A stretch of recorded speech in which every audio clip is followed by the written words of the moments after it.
좋아요와 댓글, 구독, 알림 설정까지 놓치지 마세요. 뉴스 속 경제 이슈는 더 쉽고 깊게, 최신 고용 동향은 더 빠르게 전해드리는 고용 브리핑 365 시간입니다. 이화영 기자와 함께합니다. 어서 오세요. 안녕하세요. 네, 오늘 어떤 이슈가 있을까요? 네, 오늘은 청년들이 정규직으로 지원해서 단번에 채용이 된다면 더없이 좋을 텐데요. 하지만 좁고 좁은 취업의 문이 그렇게 쉽게 열리지는 않습니다. 그럴 때 청년들이 찾는 정규직 입사의 지름길이 있습니다. 비정규직으로 입사해서 평균 3개월에서 6개월 근무한 뒤에 내부 평가를 거쳐서 정규직으로 전환되는 채용형 인턴 프로그램인데요. 하지만 최근엔 희망 고문이란 말이 취준생들 사이에서 나온다고 합니다. 왜일까요? 이슈픽에서 짚어봅니다. 네, 수시 채용이 확대되고 또 직무 적합성 같은 부분이 강조되다 보니까 취준생에게 채용형 인턴 이제는 선택이 아니라 필수가 된 것 같아요. 그렇다고 볼 수 있는데요. 채용 연계형 인턴에는 취업을 준비하는 청년들의 현장 실무 경험을 가능하게 한다는 장점이 일단 있습니다. 동시에 기업에는 인턴들의 실제 직무 적합성을 판단할 수 있는 기준을 제공해준다는 점에서 무척 매력 있는 걸로 꼽히는 제도인데요. 특히나 코로나19 기간 당시에는 불황이 극심하다 보니까 기업들이 보수적인 고용 전략으로 채용형 인턴을 늘린 면도 있습니다. 네, 코로나19 기간 채용형 인턴이 늘어났다면 지금은 좀 줄지 않았을까 싶기도 하고요. 네, 한 커리어 플랫폼에서 제공한 지난 5년간 채용 연계형 인턴 공고 데이터에 따르면요. 팬데믹이 본격적으로 장기화한 2021년 채용 연계형 인턴 공고 건수는 21,725건으로 전년 대비 52%나 급증했습니다. 지난해에도 비슷한 수준을 유지했습니다. 그런데 올해는 줄었나 들여다봤더니 지난 10월 기준 16,000여 건으로 코로나가 완전히 끝났는데도 불구하고 채용 연계형 인턴제가 줄지 않고 있었습니다. 네, 그런데도 사실 채용형 인턴 관문을 통과하는 것조차 쉽지 않을 정도로 경쟁이 치열해지면서요. 네, 기업들이 인턴을 계속해서 뽑고는 있지만 지원자가 그보다 훨씬 많다 보니까 인턴 탈락자도 나오기 마련인데요. 그런데 문제는 이렇게 정규직 전환에 희망을 품고 새로운 기회를 얻게 됐다는 기쁨도 잠시 취업 준비생들에게 불안한 측면도 존재합니다. 베일에 쌓인 정규직 전환율 때문입니다. 네, 채용형 인턴에 들어가는 시간과 또 노력을 생각한다면 취준생으로서는 아쉬운 부분이긴 할 것 같습니다. 되도록 정규직 전환율이 더 높은 채용형 인턴을 모집하는 회사에 지원하고 싶을 텐데요. 네, 그런데요. 물론 채용형 인턴 공고에는 정규직 전환율을 표기한 기업도 일부 있지만 대다수 기업은 전환율에 대해 따로 안내하고 있지 않습니다.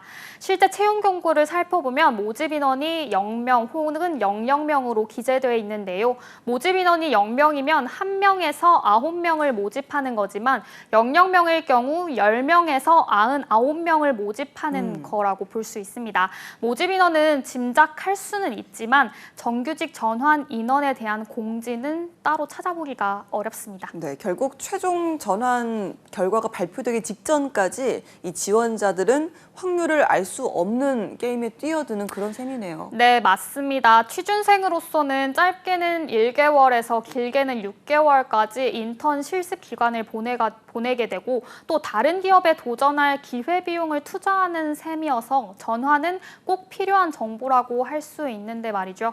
그렇다 보니까 취준생들 사이에서는 채용형 인턴을 또 다른 말로 희망 고문이라고 부른다고 합니다.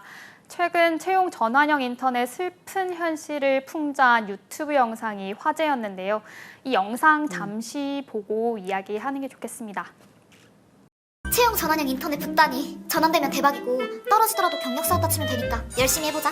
채용 전환돼서 우리 팀에서 계속 일하면 좋겠다. 이런 말을 해주는 거면 내가 마음에 들고 잘하고 있다는 거겠지? 제발.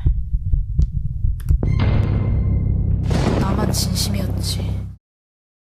영상만 봐도 너무 마음이 아프네요. 채용형 인턴에 붙었을 때 그리고 이 쏟아진 선배의 칭찬, 기대감에 부풀었다가 한순간에 또 허탈한 상황이 됐습니다. 나만 진심이었지. 네, 인턴 경험이 있는 취준생이라면 누구나 공감할 것 같고요. 네, 맞습니다. 100만 뷰를 훌쩍 넘긴 이 짧은 영상에 붙은 댓글들이 더 적나라하게 취준생들의 현실을 보여줍니다. 열심히 해도 붙여준다는 보장도 없고 버림받고 진짜 채용 전환용 인턴으로 희망 고문하는 거 없애야 한다라는 의견부터요. 기업으로서 정규직 희망 고문 시키면서 열심히 일하게 하고 몇 달 지나면 새로 뽑으면 되니까 가성비 좋은 프로그램이란 댓글까지 있습니다. 실제로 인턴으로 일한 뒤에 채용될 가능성 얼마나 될까요? 한 취업 포털 조사에선 약 35%라고 나왔습니다. 네, 자, 인턴 기간은 갈수록 길어지고 채용률은 깜깜이인 상황인데요.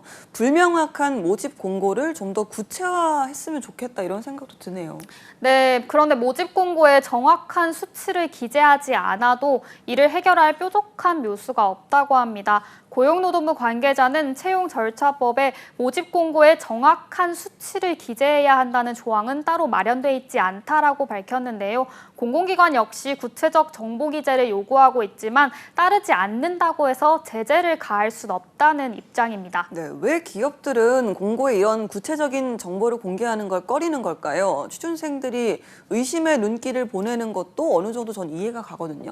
네, 실제로 취업 연계형 인턴은 특별한 문제가 없는 한 취지에 맞춰서 최대한 많은 인원을 취업과 연계해야 하는데 공고에 정보를 명시하지 않은 이유엔 기업의 노림수가 담겨 있다고 평가하는 전문가도 있습니다.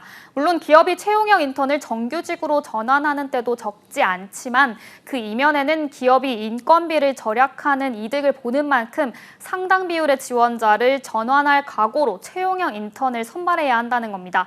동시에 채용형 인턴 제도의 활성화가 자칫 노동시장의 진입 문턱을 높일 수 있다는 지적도 나옵니다. 네, 그러니까 채용 연계형 인턴에서 정규직으로 전환이 되지 못할 경우에는 이 인턴 기간만큼 구직 기간이 늘어날 수밖에 없으니까요. 네, 맞습니다. 그래서 취업 준비 기간에 영향을 미칠 수 있다는 점 역시 문제점으로 지목되는 건데요. 이런 일이 반복되다 보면 채용 연계형 인턴의 확대는 자칫 청년들의 취업이 유예되는 부작용을 낳을 수밖에 없는 겁니다. 네, 앞서 짚어봤듯이 코로나19 기간이었다면 이제 엔데믹에 접어든 만큼 그 증가세가 좀 줄어야 되는데 그러지 않았습니다. 그래서 오히려 이 신규 채용이 줄지 않을까 이런 우려도 되고요. 네, 채용 연계형 인턴 확대를 통해서 우회적으로 채용 규모를 줄일 가능성 또한 배제할 수 없는 구조라는 건데요. 그렇다 보니까 고용 형태 공시제도를 활용한 일종의 사회적 감시망을 구축해야 한다는 목소리도 나옵니다. 고용 형태 공시제도는 300인 이상의 근로자를 고용한 사업주가 매년 근로자의 고용 형태 현황을 고용 안정 정보망에 공개적으로 게시하도록 하는 제도입니다. 이 제도를 활용해서 인턴 제도 악용 가능성을 막아야 한다는 겁니다. 네, 어떤 인재를 어떻게 뽑을지는 기업의 자유이긴 합니다. 하지만 채용형 인턴이 대세로 자리 잡은 상황에서 정규직 채용 부담을 줄이고 또 헐값에 사람을 쓰려고 한다는 의구심이 계속된다면 제도적 보완은 필요한 것 아닐까요? 이화영 기자와 함께했습니다. 고맙습니다. 감사합니다. 지금까지 고용브리핑 365였습니다.